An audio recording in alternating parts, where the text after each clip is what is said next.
Alright guys, for today's videos, gagawin natin ay papalitan natin yung fill valve toilet. Nasira na siya guys sa katagalan.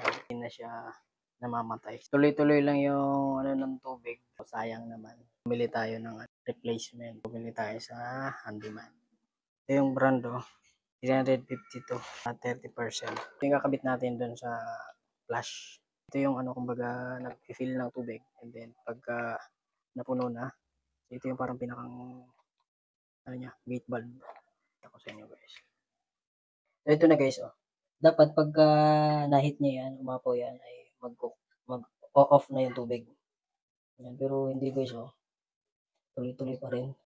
Dapat aangat to Pagka umangat yan, mag-off na. Tuloy-tuloy pa rin guys yung tubig, Mapupuno yan hanggang sa mapunta rito. So, agos lang ng agos yung tubig. So, lalaki yung bill natin guys.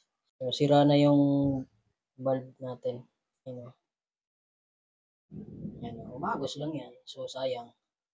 Parang running water lang yun. So, papalitan natin yan guys. So, bumili na ako. And then, baka sa next time, napalitan ko to ng dual flash. Ito. Patayin muna natin to. Tanggalin natin yan. Yun. Ito yun guys. So, madali lang naman mag-install nito. Tanggalin mo lang to. So, may mga gasket naman na to. Susot lang yan doon sa butas. Tapos, may goma yan, gasket. So, yun guys. Bali, natanggal na natin. I-install na natin yung isa guys. Ayan, naikabit na natin. Madali lang naman yan guys. Naikabit na natin yung hose. Punta rito. So, buksan na natin guys. Bali, binuksan na natin. Titingnan natin kung uubra ba. Dapat mamamatay siya. Dapat hindi siya aapaw dito. Ayun, nag-lock na. Pagka umangat to, mamamatay na. Ayos. Success. So yun na guys, bali natapos na natin. Naikabit na natin. Naging successful naman yung gawa natin. At hindi naman sira. So ito yung pinalitan natin.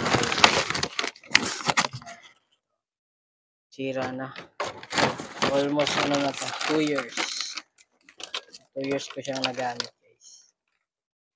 Bali sa susunod, papalitan naman natin na yung kanyang flash bulb.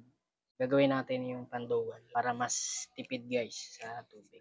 Para nasi-separate yung yung tubig tsaka ihi. Maraming salamat sa panonood. Hanggang dito na lang. Bye-bye.